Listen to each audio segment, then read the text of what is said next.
The word ethics has been translated into Chinese as lun li, which is actually a misleading translation, because it's based on the root of Greek etymology of ethos refers to the principle of human existence as a part of the universe, which would be more appropriate if translated into morality or moral philosophy. Since the concept of lun li contains the Chinese characters lun, which means differential and order, it is hard to avoid leaving room for smuggling the concepts of Confucian seniority and inferiority and subordinate obedience under the Chinese character cultural circle. For example, such absurd words as officialdom ethics have unexpectedly appeared, which ideologically exclude the concept that the power of modern government must be checked and balanced. However, in order to facilitate and comply with the custom, this article still retained the usage of ethics. The discussion of ethics in the world today is undergoing an earth-shaking change, and no one knows what the principles of personal and social conduct will become in 20 years' time. This dramatic change, almost equivalent to the reversal of the Earth's north and south poles. Although changes in social patterns are also a factor such as urbanization and globalization, the main driving force behind this is still the leap in science and technology. It ranges from the determination of responsibility for driverless traffic to the health consequences of genetically modified farm, fish and animal products, to the transformation of the infant's physique or even gender through a genetic engineering, and to the creation of artificial sheep, which has already succeeded countless times. On November 15, 2017, mankind's first case of head replacement surgery was declared successful. A major event that violated the most basic human concept of life, many people because they felt nausea and turned a blind eye. But in fact, as early as 2016, Italian neurosurgeon Sergio Canavero had already succeeded in changing the head of a dog, and the restored dog was alive and well. After successfully experimenting on dogs, Russian Prime Minister Vladimir Putin agreed to pay $250 million for the team to conduct a living human head transplant experiment in Russia, targeting a paralyzed young man from the neck down. In the outside world do not know the circumstances. The team transferred the preferred site of the head-changing project from Russia to a military hospital in Shenyang, China, but the scope of the experiment narrowed down and the team changed the head of the two bodies that had just died, although it was a dead body. But after a variety of medical tests after 18 hours of surgery, the Italian and Chinese teams announced the success of the operation. It was also scheduled a living head transplant in China in 2018. Why did Putin actively want to promote it in Russia at the time? We speculate on the basis of a bad man's mind that Putin is less than 60 years old and is about to enter the 20th year of his rule in Russia. And if he wants to revive the Russian dream of Peter the Great during his term, would not he want to reserve an opportunity to replace his head on a younger body and then rule Russia for more decades? In ancient times, the Emperor Qin Shi Huang could only send men out to sea to find the elixir of immortality for the sake of eternal rule. And although there is still no elixir today, the techniques of immortality has matured. Well, let me continue to use the bad man's mind. Putin is not a fool. Is China's leader a fool? Is it accidental that the head replacement surgery is moved from Russia to China? This may be the greatest ethical or moral challenge that humanity faces before robots take over from natural humans. It would be shocking to replace a head of a living person to continue life. But in fact, in 30 years' time, the technology of immortality may become the norm. Ray Kurzweil, Google's chief creative scientist, in his famous book Singularity, predicts that machine intelligence will replace natural intelligence beginning in 2049. Starting from 2030, natural persons will be able to gradually enter the age of 120, 150 and 200, and then into the realm of immortality, because of medical technology and genetic engineering. For such subversive ethical issues, Western countries have adopted the attitude of walking on thin ice, caution and fear. But China is so different. It has always been a country where the legalists take the lead and collectively overwhelm the individual, daring to touch the limits of ethics and morality. From controlling privacy to ruling society through science and technology, China is walking at the forefront of mankind. The continuation of a particular person's life by changing his head or by other means of biotechnology, medicine or electronic means does not exceed the Chinese spectrum on the scale of thinking. The Wall Street Journal once published a special article to analyze why the DNA knowledge developed in the United States.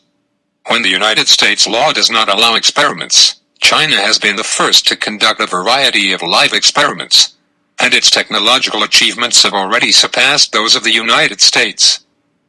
China has a population of more than 1.35 billion. From a purely scientific point of view, China is a country with the richest and most complicated stock of DNA on Earth. It is different from Western religions and medical ethics, and insists that no other country should interfere with its sovereignty and human rights.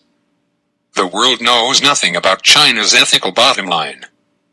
Various indications show that China will become the largest and most unscrupulous ethical laboratory on Earth in the next decade. And the progress in various fields such as biotechnology, medicine, artificial intelligence, and social management is bound to astonish the world. What will be the impact of this leaping, borderless progress on humanity as a whole? This in itself is an ethical issue that the world must begin to think.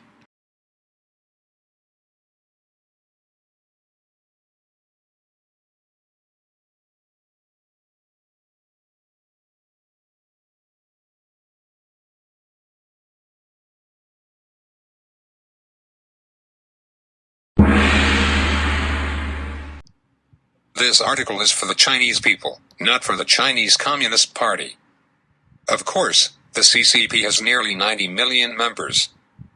They are all Chinese, and they are also part of the target audience. I just hope not to misunderstand that this article is specially written for the CCP. Napoleon, and all the empire builders before and after him, are dead, even with the advent of the head-changing technique for prolonging one's life. There is no longer any country in the world today that can build an empire with a handful of core leaders paired with hundreds or thousands of loyalists. Simply and make sure to say, that era, that kind of historical conditions have passed, and will never come again. Or some people say, isn't the United States an empire now? With 4% of the world's population, taking up 25% of the world's resources, and fanning the flames everywhere, and reaching out to every region of the globe.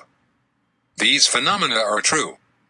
However, there is one important point that cannot be missed. The United States has no Napoleon, nor had it in past, nor will it ever have one in the future.